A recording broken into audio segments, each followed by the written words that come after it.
Morning students, आज मैं आपको लहासा की ओर पाठ के प्रश्न उत्तर समझा रही हूँ।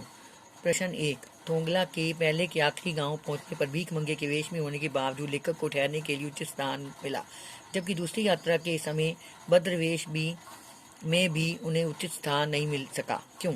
उत्तर। थोंगला के पहले के आखिरी गांव पहुंचने पर भीख मंगे के वेश में होने के बावजूद लेखक को ठहरने के लिए उचित स्थान मिला, क्योंकि लेखक के साथ मंगोल भिक्षु सुमति था। उसकी उस गांव में जान पहचान थी। दूसरी यात्रा के समय भद्रवेश में घोड़ों पर सवार होने के बावजूद लेखक को ठहरने के लिए उचित स्थान नहीं मिला, क्योंकि उसकी वहाँ कोई जान पहचान नहीं थी। दूसरे लगता है कि लेखक शाम के समय वहाँ पहुंचा था और उस समय वहाँ लोग शंख पीकर होशोवास में न थे। प्रश्न 2। उस समय तिब्बत में हथियार का कानून न रहने के कारण रात्रियों को किस प्रकार का भय बना रहता था? उत्तर। उस समय तिब्बत में हथियार का कानून न रहने के कारण किसी के पास भी पिस्तौल या बंदूक हो सकती थी। एकांत सूने स्थानों से गुजरते समय उन्हें हत्या का भय बना रहता था। उन्हें कहीं भी कोई लूट सकता था और मार सकता था। प्रश्न 3। लेखक लंगकोर के मार्ग में अपने साथियों से किस कारण पिछड़ गया? उत्तर। लेखक लंगकोर के मार्ग में अपने साथियों से 2 कारणों से पिछड़ गया। नंबर 1, उसका घोड़ा बहुत सुस्त था। नंबर 2, एक जगह 2 रास्ते फूट रहे थे, उसने गलत रास्ता चुन लिया।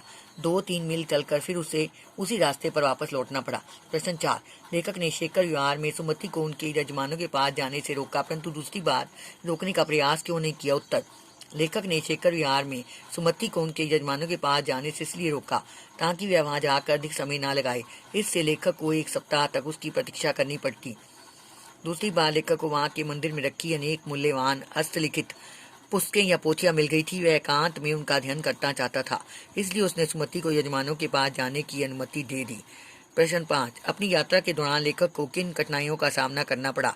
उत्तर। 5। अपनी यात्रा के दौरान लेखक को निम्नलिखित कठिनाइयों का सामना करना पड़ा। नंबर 1, अपनी यात्रा के दौरान उन्हें भीड़ स्थानों से गुजरना पड़ा।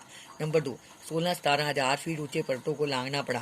नंबर 3, उन्हें भार ढोने के लिए कोई भरिया नहीं मिला, इसलिए उन्हें अपना सामान पीठ पर उठाकर भीड़ों की यात्रा करनी पड़ी। नंबर 4, लेखक को लौटते समय रहने के लिए कोई स्थान नहीं मिला, इसलिए उसे एक गरीब के झोंपड़े में रहना पड़ा।